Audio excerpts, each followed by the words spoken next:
To get the notifications, subscribe my channel and press the bell icon.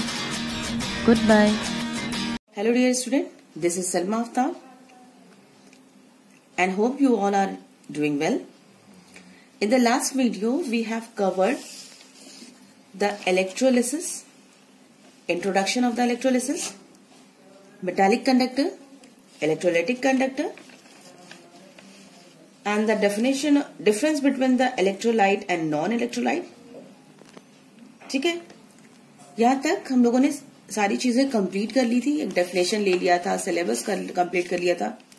ठीक है, now today we will discuss the difference between the strong electrolyte and weak electrolyte. So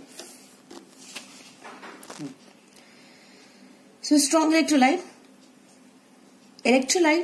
Strong electrolyte is that electrolyte which allows the large amount of electricity to conduct through them or to flow through them. ठीक है, वो electrolytes जिसमें कि ज्यादा से ज्यादा electricity क्या होगा, वो पास हो पाएगा. ठीक है, that is called as strong electrolyte. Electrolyte हमें पता ही है कि इलेक्ट्रोलाइट जो है वो आइदर इलेक्ट्रोलिसिस कब शो करेगा, either in the fuse state और इन द एक्वस स्टेट.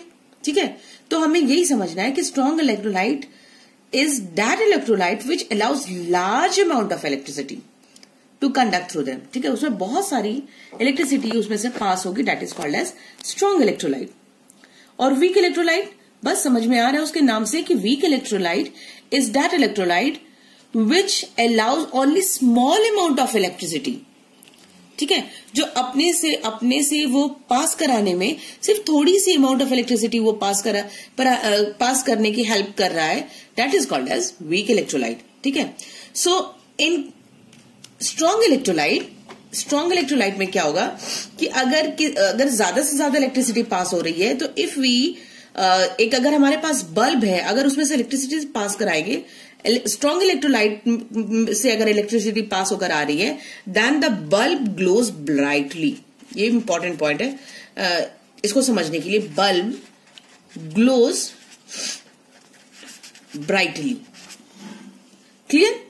अगर यहां से स्ट्रॉन्ग इलेक्ट्रोलाइट से इलेक्ट्रिसिटी पास हो रही है, तो ये जो बल्ब होगा बहुत तेजी से brightly it will glow. And if it is passing through the weak electrolyte, then the bulb will glow. In weak electrolyte the bulb will glows dimly. ठीक है, वो बहुत धीमा जलेगा, उसकी रोशनी जो होगी वो बहुत ज्यादा कम होगी. ठीक है, now come to the strong electrolyte. अच्छा, ज्यादा अमाउंट ऑफ इलेक्ट्रिसिटी पास हो रही है. If large amount of electricity is passing, then it is your good conductor. Obviously ये as a good conductor behave करेगा. And this one will behave as a poor conductor of electricity. ठीक है. Strong electrolyte it will completely dissociate. ठीक है, ये completely dissociate. ये dissociate अभी बहुत important role play करेगा बेटा, क्योंकि dissociate और ionization ये these are two different things. ठीक है, अभी हम पढ़ेंगे. लेकिन डिसोसिएट मतलब ये हुआ कि वो ब्रेक करेगा आयंस में, it will break into the ions. तो आयंस में जब ब्रेक करेगा तो suppose we have NaCl and NaCl के सपोज वी हैव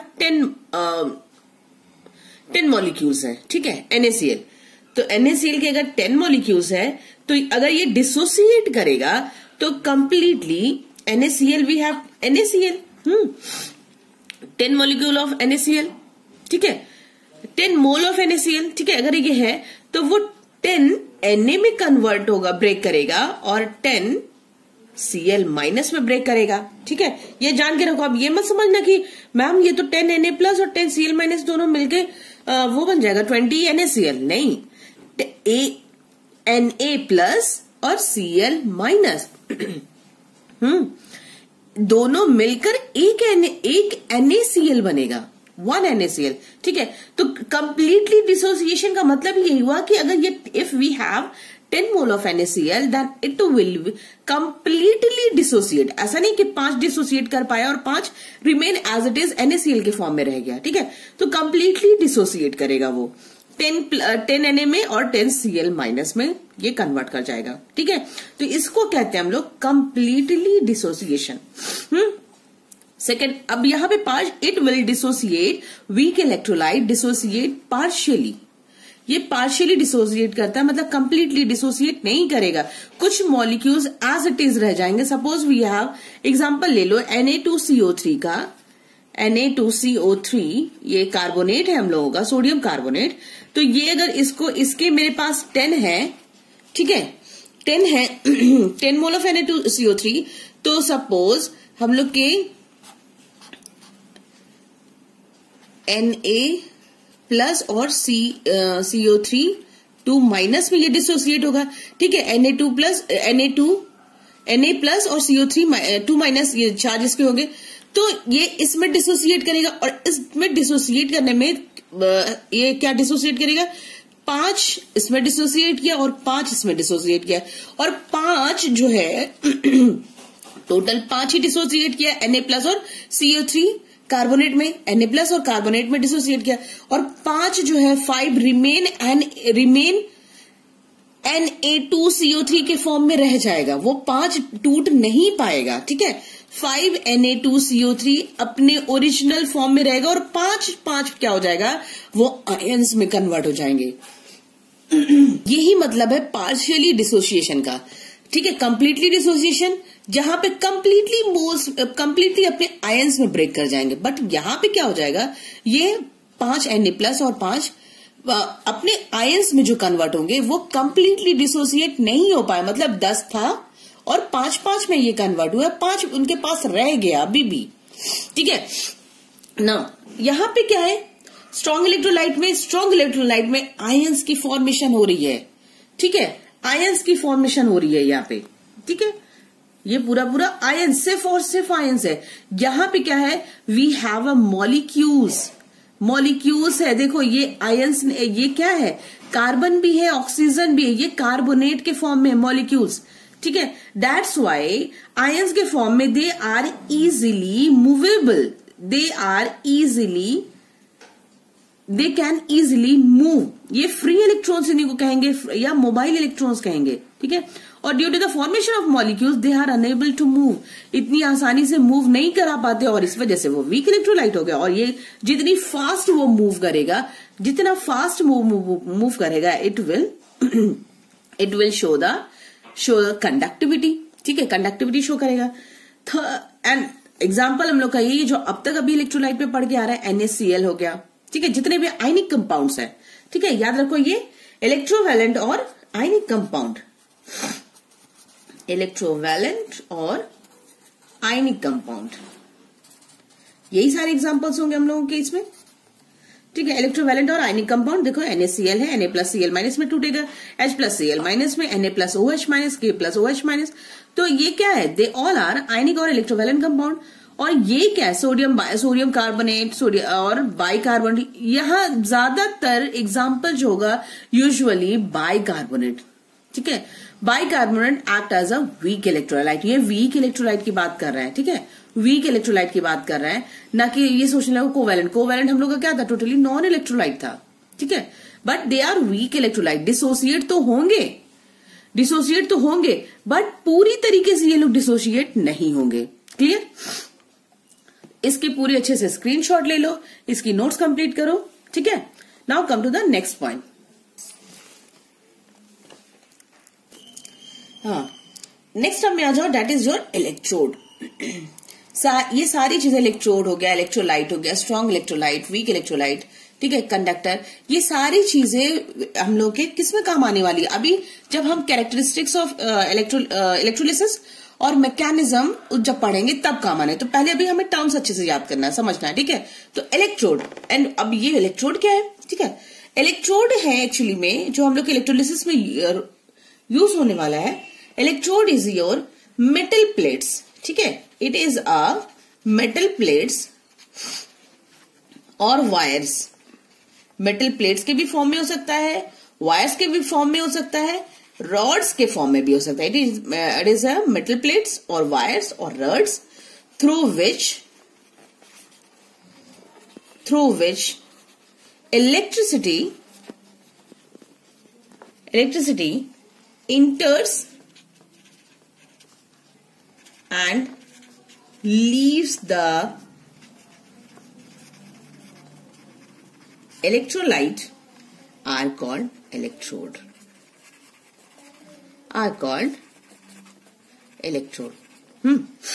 वो मेटल प्लेट्स, ठीक है, वो वायर या वो रड जिससे कि इलेक्ट्रिसिटी पास होकर, ठीक है, वो इलेक्ट्रोलाइट में कन्वर्ट कर रही है. ठीक है, वो उसको आयंस में कन्वर्ट कर रही है. That is called as a electrode. ठीक है, और मोस्टली जो हम लोग यहां पर यूज करते हैं, ये भी पॉइंट नोट कर लो, मोस्टली जो हम लोग यूज करते हैं दैट इज योर प्लैटिनम की हम लोग यूज करेंगे. ये पूरे ओवरऑल हम लोग कहां कहां कैसे कैसे इलेक्ट्रोड यूज करने वाले वो भी नोट कर लो कि अपने सिलेबस में हम लोग ज्यादातर प्लैटिनम एंड कार्बन के इलेक्ट्रोड्स यूज करने वाले हैं. Platinum and carbon used as electrode. साथ साथ नोट्स भी कंप्लीट करते जाओ ताकि प्रॉब्लम नहीं हो तुम लोगों को. इलेक्ट्रोड्स बिकॉज क्यों यूज करते हैं इसको, प्लैटिनम और कार्बन को?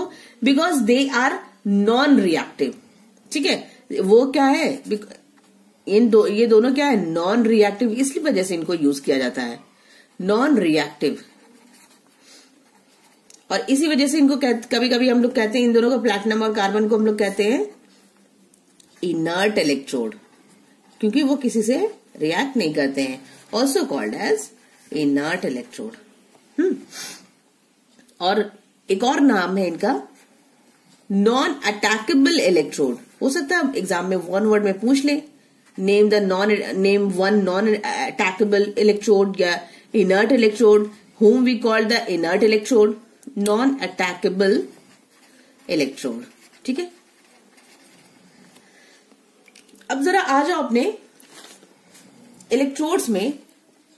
अब देखो, इलेक्ट्रोड को मैंने बताया कि इलेक्ट्रोड क्या है, इट इज अ वायर है या प्लेट है या रॉड है. ठीक है, अब वायर और रॉड को जो हम कनेक्ट करेंगे वो हम बैटरी से कनेक्ट करते हैं. बैटरी से उसको हम अटैच कर देते हैं. तो वो इलेक्ट्रोड का पार्ट, ठीक है, वो इलेक्ट्रोड का पार्ट जो बैटरी के नेगेटिव टर्मिनल से अटैच है, बैटरी के जो नेगेटिव टर्मिनल से अटैच है, that will be called as the cathode. ठीक है, उसको हम कैथोड बोलेंगे. और बैटरी का जो पॉजिटिव टर्मिनल है, ठीक है, बैटरी के जो पॉजिटिव टर्मिनल से जो अटैच होगा इलेक्ट्रोड, उसको हम कहेंगे anode. It means electrodes on the basis of their attachment with the battery, they are of two types, cathode और anode. अगर इलेक्ट्रोड को हम नेगेटिव टर्मिनल से अटैच कर दिए then it is called as cathode, और इलेक्ट्रोड को अगर हम पॉजिटिव टर्मिनल बैटरी से अटैच कर दिए then it is called as anode. It is called. अब and if it is negative terminal, cathode जो हमारा नेगेटिव टर्मिनल है, cathode is our negative terminal, and due to the negative terminal, cathode negative terminal है, ये positive terminal है, तो negative terminal की तरफ कौन मूव करेगा, कैटायंस विल मूव. सिंपल सा लॉजिक लगाओ कि कैटायंस क्या है, कैटायन इज और पॉजिटिव चार्ज, तो पॉजिटिव चार्ज ही तो नेगेटिव की तरफ अट्रैक्ट होगा. तो कैटायंस विल मूव या migrate, cations will migrate to cathode. ठीक है, एक एक चीज को समझ के करो, रटो बिल्कुल भी नहीं. अगर ये नेगेटिव टर्मिनल है इलेक्ट्रोड का पार्ट, तो वहां पे कौन मूव करेगा, कैटायन मूव करेगा. और पॉजिटिव की तरफ कौन मूव करेगा, अनायंस. ठीक है, अनायंस के पास नेगेटिव चार्ज होता है, तो anions will migrate to anode. तो सिंपल से ये याद कर लो कि C to C मूव होने वाला है और A to A. बहुत इजी सा मेथड है, C to C and A to A move कर जाएगा. ठीक है, और अगर यहां पे क्या हो रहा है, कैटायंस का क्या होगा, कैटायंस का यहां पे हो जाएगा हम लोगों का, इफ इट इज, कैटायन क्या कर रहा है, कैटायन पॉजिटिव पार्ट था. ठीक है, कैटायंस जो था वो पॉजिटिव पार्ट था, वो गया किसके पास में, कैथोड के पास में. ठीक है, तो वहां पे क्या होगा, वो नेगेटिव के पास वो क्या करेगा, नेगेटिव के पास जा क्यों रहा है, to gain the electron. If it is gaining then reduction takes place. Reduction उसी कहते हैं लॉस, गेन ऑफ इलेक्ट्रॉन. ठीक है, रिडक्शन टेक्स प्लेस. और यहां पे क्या होगा, यहां अनायन क्या है, नेगेटिव चार्ज है, वो जा रहा है अपना इलेक्ट्रॉन को लूज करवाने अपना, कि भैया मेरे सर पे ये जो चार्ज है इसको हटा दो, बहुत भारी है ये चार्ज मेरे लिए. तो वो क्या कर रहा है, अपना इलेक्ट्रॉन को क्या करवा रहा है, लॉस करवाने जा रहा था, यानी कि oxidation takes place. Oxidation takes place.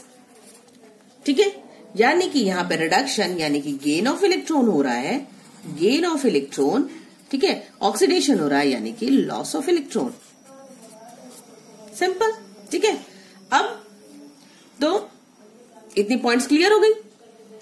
ठीक है, इतनी पॉइंट्स क्लियर हो गए. तो कटायंस हो रहा है रिड्यूस और अनायंस हो रहा है ऑक्सीडाइज, है ना. ये भी लिख ही लो एक पॉइंट. कटायंस होगा रिड्यूस, कटायंस विल रिड्यूस, मतलब उनका गेन हो रहा है, इलेक्ट्रॉन का गेन हो रहा है. Cation will reduce and anion will oxidise. कहां पर, एट एनोड. ठीक है, एट एनोड. तो इसका जरा रिएक्शन, ऐसे छोटा सा रिएक्शन एक लिख लो ताकि तुम लोगों को याद रहे, भूलो ना, कि अगर हम लोगों के पास यहाँ पे कटायन है, कटायन बना लिया. ठीक है, Na+ मेरा कटायन हो गया. ठीक है, यहाँ पे यानी कि गेन कर रहा है इलेक्ट्रॉन. ओके, चलो गेन करा दो एक इलेक्ट्रॉन. Na का एक इलेक्ट्रॉन से गेन, तब कि ये क्या बन जाएगा, Na अगर एक इलेक्ट्रॉन गेन करेगा तो अब ये न्यूट्रल हो गया, ये हो गया गेन का प्रोसेस. ठीक है, न्यूट्रल एटम पे कन्वर्ट हो गया. अब अनायन पे इसी को कर लो, तो अनायन के साथ कौन सा हो जाएगा, Cl माइनस. उसको तो कराना है लॉस कराना है इलेक्ट्रॉन्स का, तो -1 इलेक्ट्रॉन कर दो. ठीक है, आप माइनस करने के बाद में क्या कन्वर्ट हो जाएगा, Cl में कन्वर्ट हो जाएगा, जो कि न्यूट्रल है. ये भी सोडियम क्या है, न्यूट्रल हो गया न्यूट्रल. देखो, कोई भी एलिमेंट अपने ऊपर ज्यादा देर तक चार्ज कैरी नहीं कर सकता है. चार्ज कैरी करना मतलब अनस्टेबिलिटी. और हमें केमिस्ट्री में पता है कि every element, every compound, every substance wants to become stable. To gain the stability they just proceed the reaction. तो ये पूरा स्क्रीनशॉट ले लो. Come to the next part. अब देखो, ये है इलेक्ट्रोलिटिक सेल और इलेक्ट्रोकेमिकल सेल. ठीक है, ये भी इंपॉर्टेंट टर्म है जो हम लोग को पढ़ना अब तक. इलेक्ट्रोलिसिस के पहले देखो इतनी सारी चीजें हम लोग को तैयारी करनी है पढ़ने के लिए, समझने के लिए. ठीक है, इलेक्ट्रोलिटिक सेल क्या था, द कंटेनर और the vessel in which the electrolysis takes place. वो कंटेनर, वो वेसल, इसलिए हमने यहाँ पे एक डायग्राम भी बना लिया so that it will make easier for you, कि वो कंटेनर या वो वेसल जिसमें कि इलेक्ट्रोलिसिस हो रहा है. ठीक है, that will be your electrolytic cell. उसी को हम लोग कहेंगे electrolytic cell. And another name for the electrolytic cell is your voltameter. ठीक है, वोल्टामीटर भी इसको कहते हैं. ठीक है, और इलेक्ट्रोकेमिकल सेल क्या है, the device which convert chemical energy into electrical energy. ठीक है, जहां पे इलेक्ट्रोलिसिस हो रही है उसको हम कह रहे हैं, जहां पे इलेक्ट्रोलिसिस हो रही है उसको हम कह रहे हैं कि ये है, जहां पे इलेक्ट्रोलिसिस हो रही है उस कंटेनर को हम कह रहे हैं इलेक्ट्रोलिटिक सेल. लेकिन जो कंटेनर में केमिकल एनर्जी कन्वर्ट हो रही है इलेक्ट्रिकल एनर्जी में, जहां पे केमिकल एनर्जी यानी कि केमिकल कंपाउंड से we are converting into the electricity, उसको हम कहेंगे इलेक्ट्रोकेमिकल सेल. ठीक है, सिंपल, क्लियर है. और उसका दूसरा नाम, अनदर नेम वोल्टाइक सेल भी है, डैनियल सेल भी है. ठीक है, अब इलेक्ट्रोलिटिक सेल का the container of the vessel जहां पे इलेक्ट्रोलिसिस हो रहा है, और यहां पे क्या होगा, एक्चुअली में इलेक्ट्रिकल एनर्जी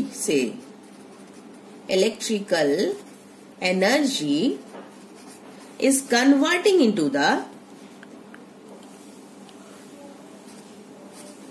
केमिकल एनर्जी में कन्वर्ट हो रहा है. मतलब वैसे रिएक्शन जहां पे रिएक्शन पॉसिबल नहीं हो रही है तो हम वहां केमिकल एनर्जी करवा के रिएक्शन को प्रोसीड करवा रहे. ठीक है, तो ये है ओवरऑल, यही क्या हो जाएगा हम लोग का इलेक्ट्रोलिटिक सेल. ठीक है, इलेक्ट्रोलिटिक सेल. ये डिफरेंस से हम I am trying to make you understand कि ये सारी चीजें क्या है। इलेक्ट्रोलिटिक सेल जहां पे इलेक्ट्रोलिसिस हो रहा है, और इलेक्ट्रोकेमिकल सेल जो सेल केमिकल एनर्जी से इलेक्ट्रिसिटी प्रोड्यूस करवा रहा है उसको हम कहेंगे इलेक्ट्रोकेमिकल सेल। तो ये ओवरऑल हम लोग का क्या है, this is your electrolytic cell, क्योंकि यहीं पे इलेक्ट्रोलिस, ठीक है, this is your electrolytic cell, ठीक है। और जो सॉल्यूशन जो भरा है, ये जो पानी पानी दिख रहा है blue blue, that is your electrolyte. इसी का आयोनाइजेशन होना है, और इसी ये जो दो प्लेट्स लगी हुई है, ये दोनों जो प्लेट्स हैं दे आर इलेक्ट्रोड, ठीक है। यही दोनों क्या है, इलेक्ट्रोड। अब हम बता दिए कि इलेक्ट्रोड का वो टर्मिनल जो नेगेटिव पार्ट से अटैच है that is your negative part से अटैच है दैट इज योर कैथोड, और ये जो पॉजिटिव पार्ट से अटैच है दैट इज योर एनोड। हो गया ये भी क्लियर, देखो हो गया ना क्लियर बहुत आसानी से कि एक इलेक्ट्रोलिटिक सेल में अगर अब देखो, क्योंकि यहाँ पे हम बता रहे हैं ना कि इलेक्ट्रिकल एनर्जी से केमिकल एनर्जी में चेंज होगी तभी ये इलेक्ट्रोलिटिक सेल है। ये बैटरी लगा रहे यानी कि इलेक्ट्रिसिटी प्रोवाइड करवा रहे। बैटरी का वो पार्ट जो पॉजिटिव पार्ट है वो एनोड कहला रहा है, बैटरी का वो पार्ट जो नेगेटिव से अटैच है दैट इज योर कैथोड। दो प्लेट्स या दो वायर्स के फॉर्म में भी लगा सकते हैं, रॉड के फॉर्म में भी लगा सकते हैं, किसी भी फॉर्म में लगा सकते हैं, ठीक है। वो मेरे ऊपर डिपेंड कर रहा है। तो वो क्या है, इलेक्ट्रोलाइट। जो सोल्यूशन जो भरा हुआ है दैट इज योर इलेक्ट्रोलाइट। और ये पूरा का पूरा जो कंटेनर है, ओवरऑल जो कंटेनर है इलेक्ट्रोलिटिक सेल, ठीक है। This is your electrolytic cell over, ठीक है, कंप्लीट हो गया। अब इलेक्ट्रोलिसिस में एक छोटी सी जो पॉइंट है, इंपॉर्टेंट पॉइंट है, इलेक्ट्रोलाइट का ही क्या होना है, आयोनाइजेशन।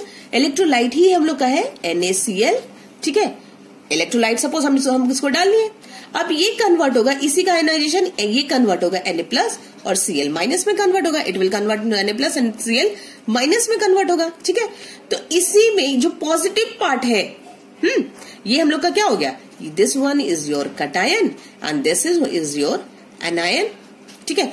एक्चुअली में इसमें तुम्हारा मैकेनिज्म भी क्लियर हो जा रहा है, और लेकिन हम एक नेक्स्ट क्लास में हम पूरा क्लियर करके बताएंगे, ठीक है। लेकिन एक शॉर्ट एक क्लियर हो जा रहा है कहीं ना कहीं, अगर अच्छे से समझोगे तो यहीं पे मैकेनिज्म आप लोग की समझ में आ जाएगा, ठीक है।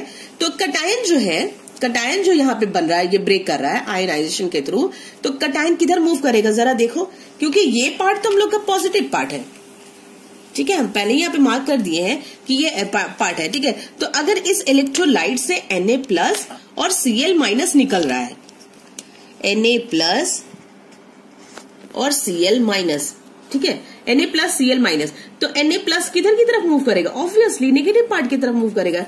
It will move towards the negative terminal, और Cl- will move towards the positive terminal. ये होती है ओवरऑल मूवमेंट। ये इलेक्ट्रोलिसिस से हमें, ये इलेक्ट्रोलाइट से हमें मिल रहा है Na+ और Cl-, ठीक है। ये एक स्क्रीनशॉट ले लो, ठीक है, ये कंप्लीट इसको समझ लो, ठीक है।